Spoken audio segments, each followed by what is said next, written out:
Om Nilambujasyamalakomalangam Sita Samaropitavamabhagam Panau Maha Sayakacharu Chapam Namami Ramam Raghuvanshanatham. Eruditions to Lord Rama, whose complexion is like a blue lotus, who is very tender and delightful in appearance. Sita is seated on his left side and is carrying a powerful bow and arrow in his hands. Balakanda of Sri Ramcharitmanas, and we're moving towards the Doha 69. In the storyline, you have been told how Satī allowed herself to be burnt up because Lord Shiva was not given proper seat and proper recognition. In Dakṣa-yajña. And I have told you the subtler meaning behind it. The world of pravṛtti, that's the world that the soul goes on experiencing, led by karma. And it has no end, no beginning. That world of pravṛtti is Dakṣa-yajña. Daksha is ego principle. In individuals, individual ego. But think of a cosmic, a macrocosmic ego. And Daksha represents that ego's base. In other words, people are led by their ego, not in small number, 2 or 3 people led by their ego, but millions of people are being led by their ego. And that's a Dakṣa-yajña. In that world, all gods have seat, all great spirits have their position. But Shiva doesn't have his position. And Shiva goes along with Brahma and Vishnu together, so all the 3 were absent. The idea behind it is in this Dakṣa-yajña, that of the masses that are involved in pravṛtti, involved in the cycle of birth and death and led by karma. That world can give you amazing prosperity and glory. But you will not find in the world liberation. You will not attain your goal in the world. Can you imagine, built up a house and it looks wonderful, gardens are wonderful, and then you get stuck to the house for eternity.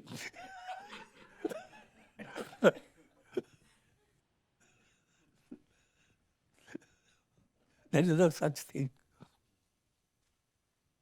You gain great power and great glory and people sing your names, and you get stuck to that fame for eternity. There is no such thing.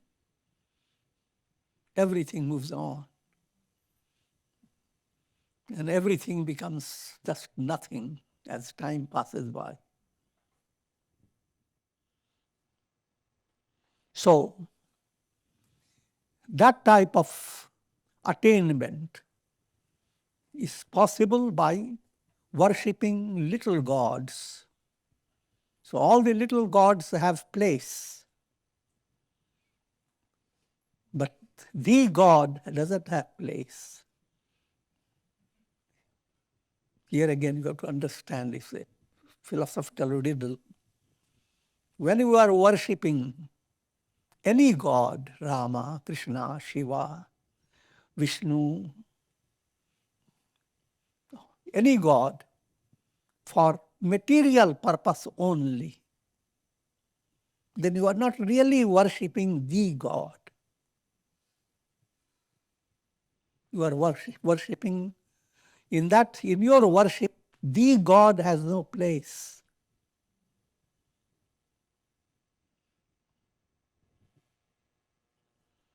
And when your intellect that has become purified come to recognize that in this world of Dakṣa-yajña, there is no room for liberation. There is no room for Shiva. Then it has no choice but to allow itself to be transformed by the fire of knowledge. So intellect goes through the fire of knowledge, jñānāgni, yogāgni. And now a special insight develops when intellect has undergone that type of transformation. Now the storyline, Satī is born as Pārvatī, daughter of Mount Himalayas. Don't think of the big Himalayas. Think of a spirit with Himalayan potency. And her name is now Uma. Om turned around.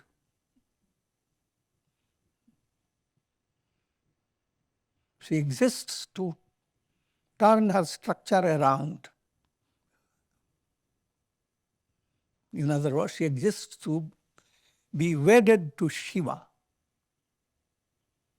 And this is not a story that happened once, sometimes back.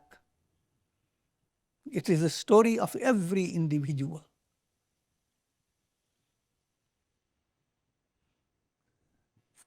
Intellect, if as it gets more and more involved in righteousness, goodness, it becomes like Satī. But Satī comes to a stage of going through a transformation because the highest attainment cannot be possible through your normal intellect. Intellect has the potentiality of being transformed into intuition. So, Satī comes to recognize that level and allows herself to be transformed.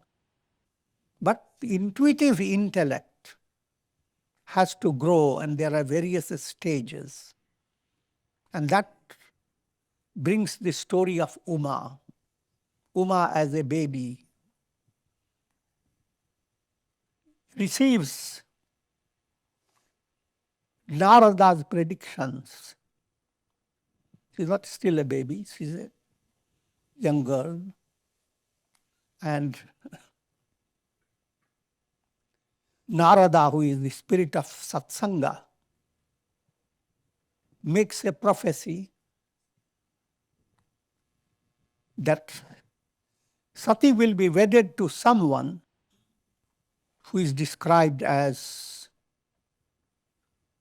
completely stripped of all human imagination. Yogi, jatil akamaman, will be yogi, not good looking, lots of matted locks. Jatadhari, niskam, he has no attraction towards him. If you are thinking of marrying him.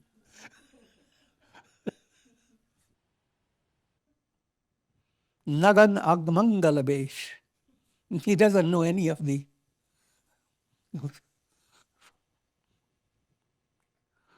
style of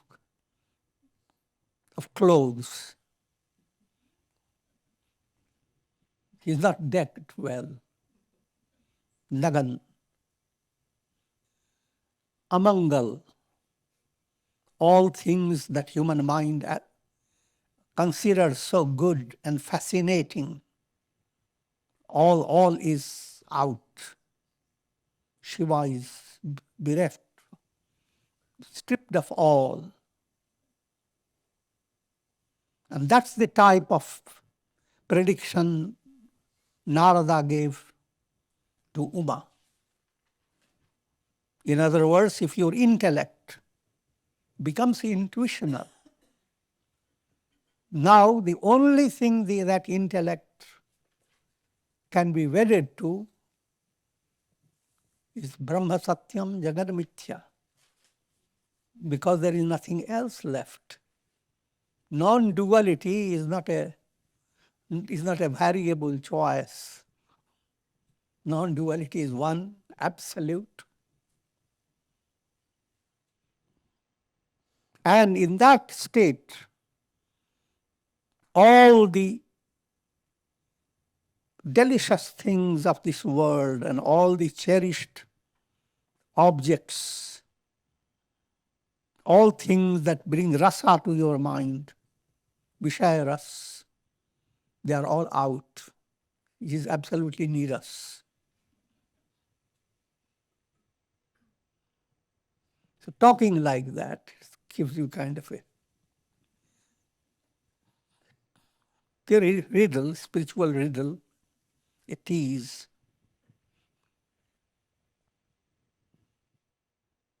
And having described lots of defects of Shiva, defects with quotes, when the father, the parents, father is Himalayas, her mother is Mana, and they were sunk in grief by hearing all this. Nārada gives a consolation. He says, all these defects do not count if she were to marry Shiva. Samarath kahu nahi dosha gosain, ravi pavak sur sariti nain. Samarath, Sanskrit word, means one who is able, one who is powerful, is in a high position. You do not look at their defects. You will not have the courage to do that. Big dictators, bullies. Samarth can be both ways, negative, positive. The profounder meaning of Samarth is Samarath. First, look at the personality as a chariot. Senses are your horses. Who drives them? Who is involved in handling the horses? The mind. And who is the driver of the mind? Your buddhi. And who is being led in that chariot? The soul. And who is the ruler of the entire chariot? God himself. If you have put all this in order, some rath, you have a rath, chariot, all in order. If you have brought out that type of integration, nahi dosh gosain. Dosh relates to janma, mrityu, jara, vyadhi, dukkha, doshanudarshanam. You will not be subject to birth, old age, death, disease, and all types of troubles. Samarath ka dosh, nahi dosh gosain. Figure that out. Sambhu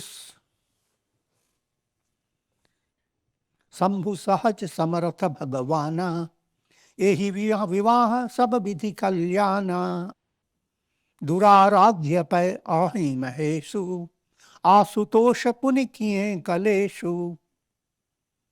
And Shiva is absolutely Samarth. Figure out what it means. Shiva is the absolute ruler, controller, the absolute reality behind the entire universe. The story of Shiva and story of Uma, they go parallel. When Shiva is described, with soul potential. When Uma is described, buddhi potential. So allow this Shiva in you to marry Uma. And there is a parallel story goes on, what Uma does and what Shiva does. Shiva goes through his austerity and meditation. First Uma's austerity, and how did she attain a higher mystical level. So Nārada tells, Sambhu sahaja samartha bhagavana, ehi vivaha sabavidhi kalyana, that all the defects that I have described, they relate to Lord Shiva. And if your mind turns to Shiva, then all those defects don't count. In other words, the reality is that that's the description of the state of liberation, the description of moksha, or description of Nirgun Nirakar God. And in storyline, now the story continues. Nārada says, when Pārvatī were to marry Shiva, all will be well. But marrying Shiva is not an ordinary attainment. Though endowed with all those amangal, inauspicious signs and inauspicious adornments, Shiva is the greatest goal for every soul. Without the effort of practicing austerity, that Shiva cannot be attained. However, by practice of tapas, Shiva is easily pleased. What is being pointed out, that if tapas, also austerity term here is broad, it all relates to all intense and profound spiritual discipline that brings about purification of your heart. Once you have purified your heart, Shiva's darshan is not difficult. Further, difficulty doesn't arise. Shiva is already there. Jau tapu karat kumari tumhari, bhavivo meti sakahi tripurāri. If your daughter were to practice austerity for marrying Shiva, Shiva, who is Tripurāri, he will free her of karmic bondage. Again, why Tripurāri term is used? In a storyline, a great demon called Tripura was destroyed by Shiva. The mystical implication, the soul is dominated by threefold illusions: seer, seen, and sight. When you dream, the dream subject is one illusion, that's not you. The dream world is another illusion, that's not you. An interacting experience is another illusion, that's not real. Tripurāsur has dominated your consciousness. awakening movement is Shiva's grace. Another way of looking at it, because everything has many angles. Soul is confined to 3 lokas. And each loka is a puri, a city. Physical, the world of physical reality, practical reality. The world of your sentiments, that's the second type of world. The first one called bhu, the second one called bhuvar. The third world, intellectual reality. Swa, bhur, bhuva, swa. The spirit that becomes the personification of threefold control. That's a Tripura, that's a big demon. Keeps the soul confined to these 3 lokas. In a way, the soul is a loco.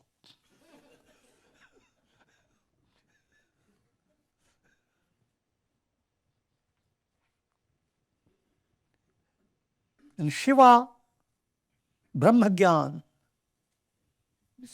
removes this illusion of the 3 cities. Therefore, he is called Tripurārī. Bhaviyu, mate sakahi Tripurārī. Whatever may be in your future, your karmic projection, your karmic prediction, whatever may be your karmic prediction, Shiva will obliterate it, rub it out. And that, to understand well, you must realize all karmic predictions apply as long as your mind is sakamya. Once the mind has become nishkamya, sakamya means led by ego. Under ego's evaluation of prosperity and success, if you are moving, that's sakamya. The sakamya movement becomes restricted by law of karma. So you don't have all the freedom. And in that world, you become so strictly confined that you cannot stir, cannot change Brahma's writing even a little. But that question does not arise when you have turned towards God for attaining liberation. You are moving towards a process that brings about effacement of ego. Once ego is taken away, the law of karma does not have any influence on you.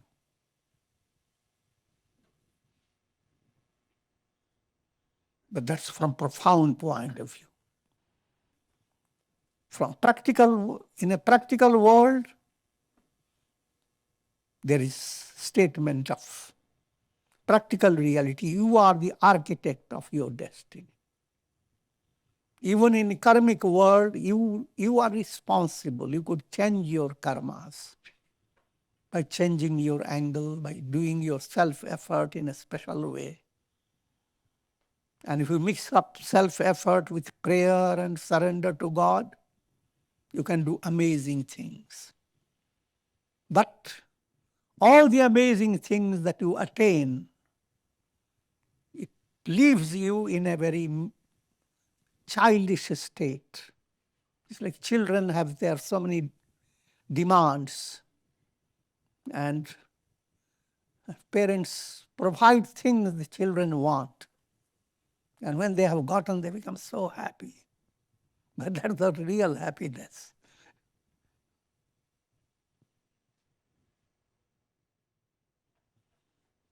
Varadayak prantarati bhanjan kripa sindhu sevak manaranjan ichhit phal binu siva avaradhe lahiyan koti yoga japasadhe.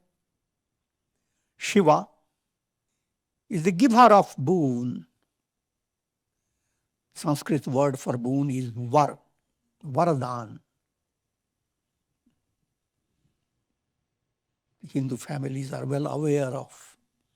They want to marry their daughter, they look for var, a bridegroom. But put it more in an allegorical way, the world provides different possibilities, and you have to choose what you want. The world is like kind of a big swayambar setting.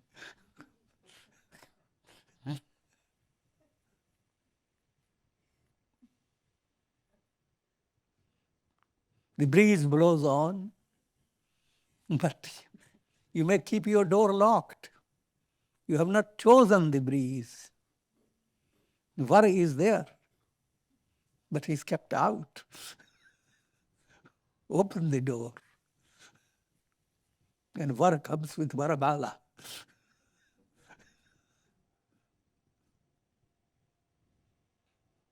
To understand how those words, varadan, varamala, var,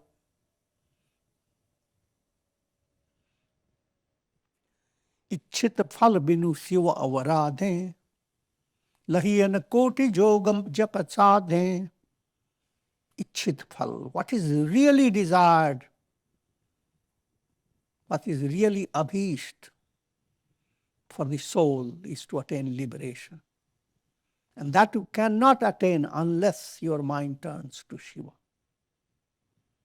Ichit phal binu Shiva avaradhe, without invoking Shiva, without praying to Shiva.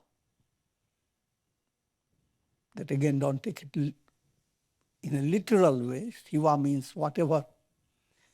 Shiva is God. And adopt your mantra.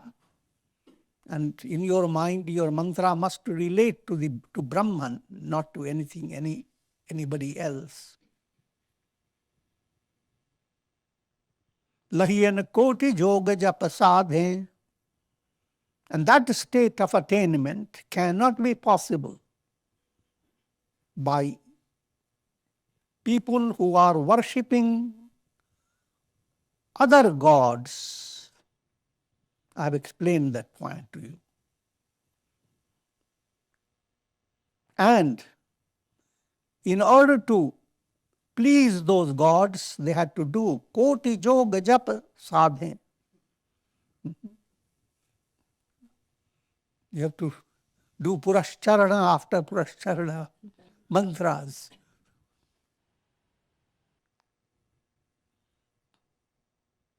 And lots of austerity.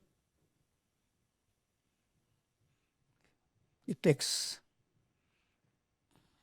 12 to 15 years of your austerity, and you find a business you are so much aspiring for. But business is giving you another business.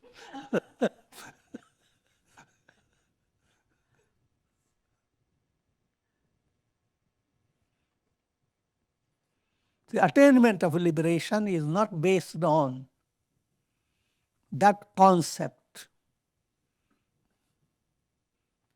Just to make you understand well, I have given you this parable. A person does lot of austerity and gone through intense practice of meditation and austerity, but not for liberation, but for attaining psychic power. He attains the psychic power of walking on water. 20 years of austerity has led him to succeed. It's not an ordinary success. If anybody were to do it these days, immediately he will be known all over the world.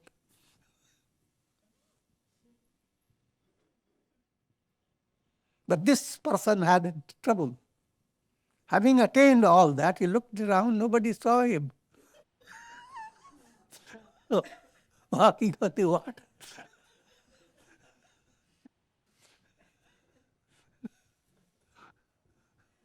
So he went to the another area of the river where a boat full, some pilgrims were, or some travelers. Boat was full of people, and there, before their eyes, he begins to walk on the water. So all people were amazed. And one of them asked, but one of them was wise and asked, how long did it take for you to attain this quality, this psychic power? He said, don't ask. 20 years of practicing renunciation, turning away from things that mind goes after, having no worldly relaxation, and facing lots of vexation.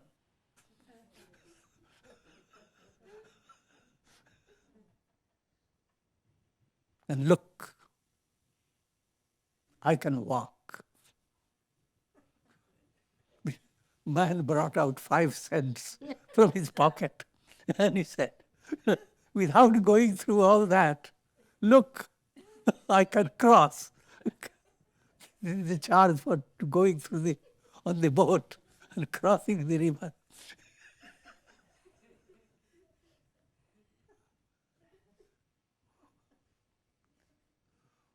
The moral of this story is, don't be fascinated by psychic powers.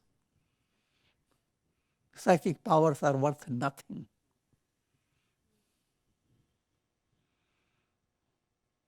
The real power is the ability to attain enlightenment, to develop devotion to God. As kahi Nārada sumari hari, गिरिजहि दीन आशीष होहि यह कल्याण अब संशय तजहु Girish. And then Nārada blessed Pārvatī and said to Himalaya, O king of the mountains, don't worry,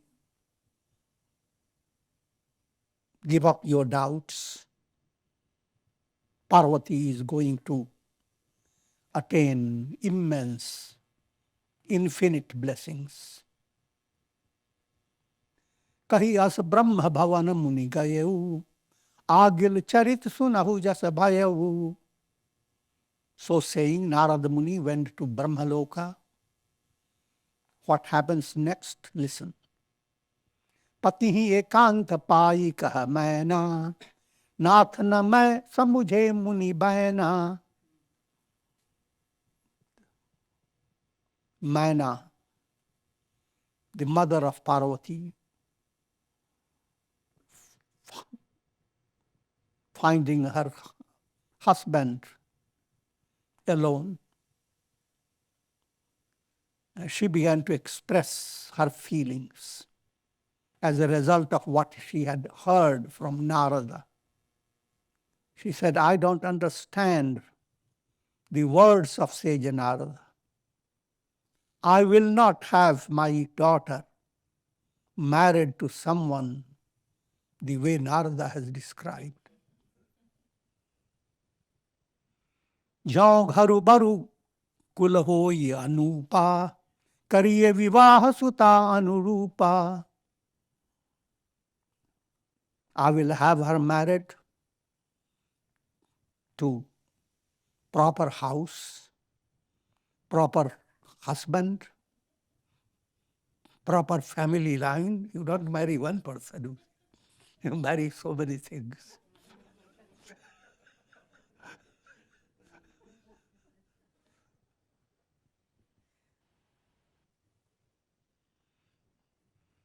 I will give her all that she deserves. That's motherly love. But this is a picture of moha. She has no understanding that her dream person is little compared to Shiva. Even millions of her dream person put together is not Shiva. So think of choices. One side is Shiva. Another side, all the good lookings and the wonderful things of the world, all worldly attainment, worldly glory. And moha leads the mother to ask her to marry this little, the less, the illusory. And that's the predicament also all the time. Even in the Hindu families where a constant problem.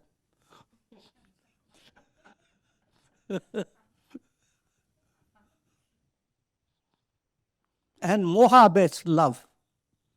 I love her so much. But in moha state, one doesn't have patience. What you want your daughter or your dear one to have, is it really good for the dear one? Moha doesn't allow you to think that. Moha makes you feel, I am the authentic person. I'm the authority. And since I love someone, I must give all that I know is the best. But is there any room for the person to have her own choice? No.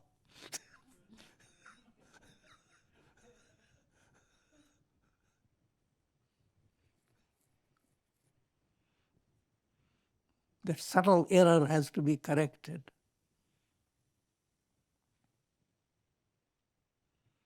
Moha has to move away. Satsangatve nihasangatvam. Nihasangatve niramohatvam. Therefore, satsanga you do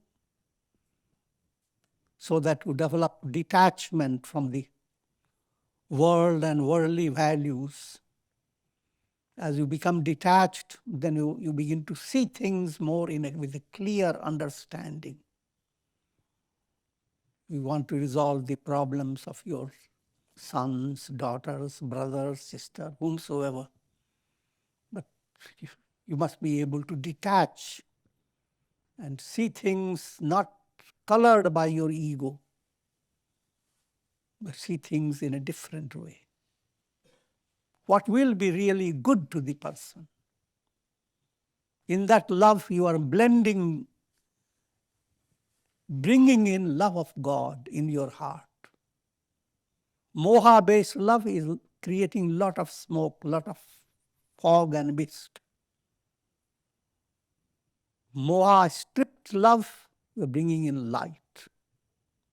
There's a big difference. So this is the words of Moha. She says, Nata kanya baru karahu kumari, kanta uma mama prana piyari. Maina says to her husband, I will have my daughter marry someone who is suitable to her, with good house, with good looks, with good family line. I want to marry her to that type of person. I don't want to marry her to someone who does not deserve her, not suitable to her. Because Uma is my prana piyari, the beloved of my heart. Literal meaning prana piyari, just like I love my life, so I love my Uma. And what a love it is.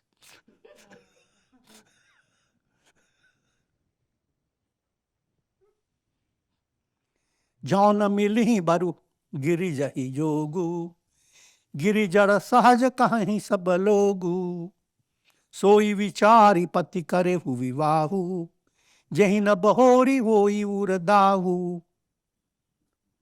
If the right type of person doesn't marry Pārvatī, and this wrong type of Shiva marries her, what will the world say? This mountain, by nature, is dull wit. Therefore, don't be dull wit to my husband.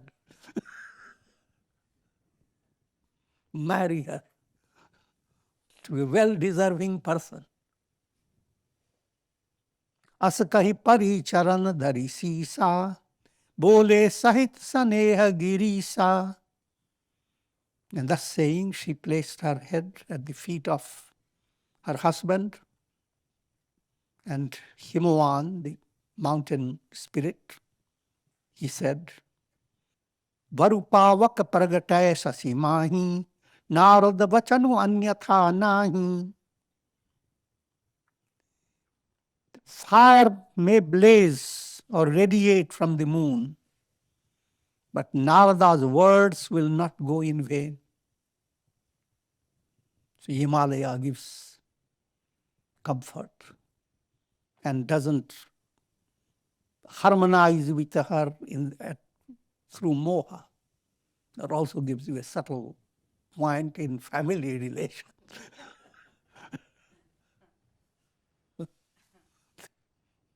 Language of moha is very convincing, but don't fall for it. Priya soch pariharahu sab sumirahu Shri Bhagavan Pārvatī niramau jahi soi karihi kalyan. Oh dear one, turn your mind to God.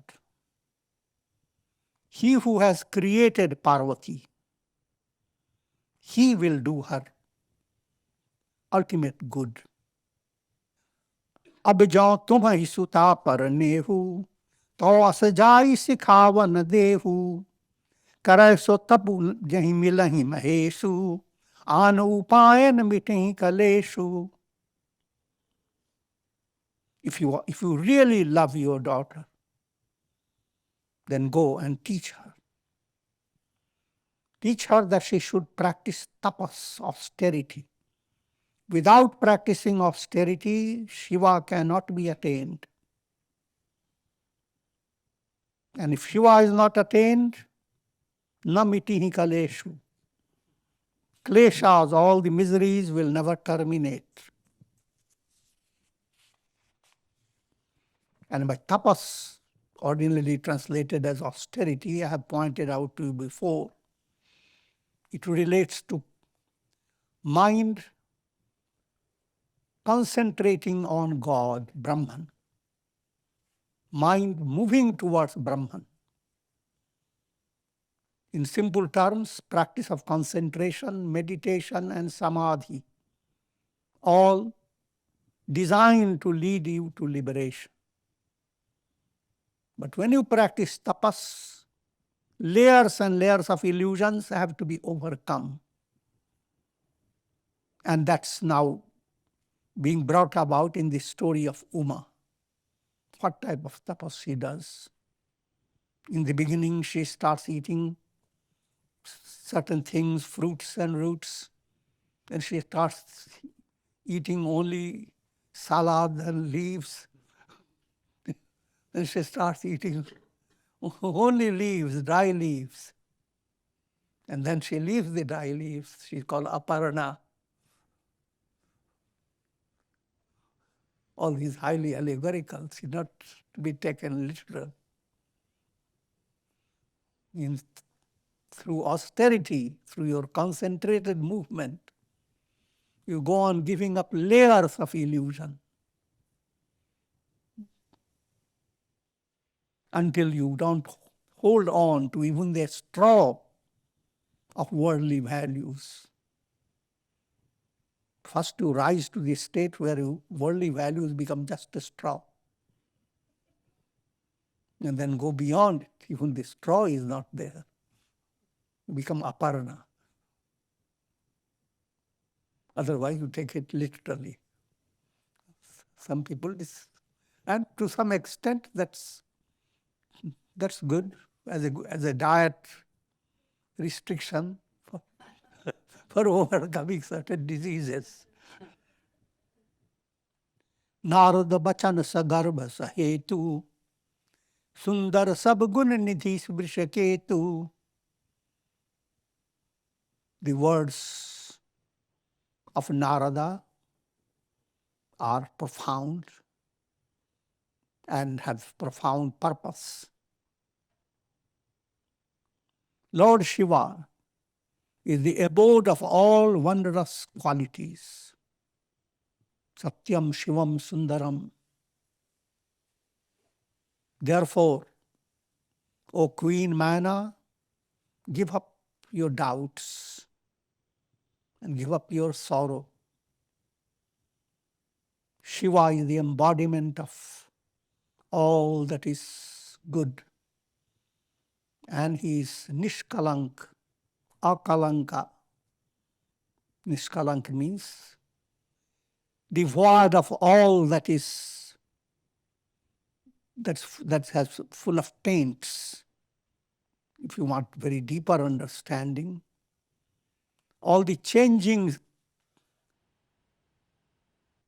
aspects of the world process are called kalas. And all those kalas are out in Brahman. Brahman is Nishkala, Nishkalanka. Sunipati bachan harashi man mahi, gai turat uthi girja pahi. Umahi viloki nayan bhare bari, sahit saneh god baithari. Hearing these words of her husband, Mana went to Pārvatī, and seeing Pārvatī with great love, her eyes were filled with tears. She held her in her arms. Barahi bar leti uralai, gad gad kantana kachu kahi jai. Again and again she hugs the baby. Gad gad kant. The throat is filled with a special mystic moisture. Wants to say something very lovingly. Your heart is invaded by a very strange feeling. Jagat matu sarvagnya bhavani, matu sukhad boli mridubani. And Uma Devi, who is the mother of the entire universe, in the storyline as well as in philosophy line, Viveka Buddhi is the greatest aspect of Prakriti. Prakriti that has created the entire universe. When Viveka Buddhi develops, the soul merges in Brahman. The role of Prakriti is to lead the soul to Brahman and then vanish, become Brahman. Prakriti is not different from Brahman. Now coming to the storyline. Sunahi ma tumai dikhas. Now, Uma Devi, in order to comfort her mother, and also she is sharing her experience. Sunahi ma tumai dikhas, sapan sunavam tohi, sundar gaur suvipravar, as upadeshe umohi. O mother, listen. I have experienced a dream.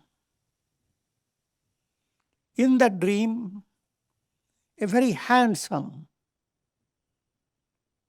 snowy white complexioned Brahmana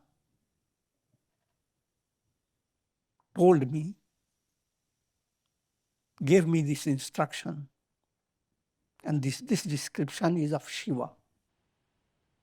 Shiva in her dream tells her,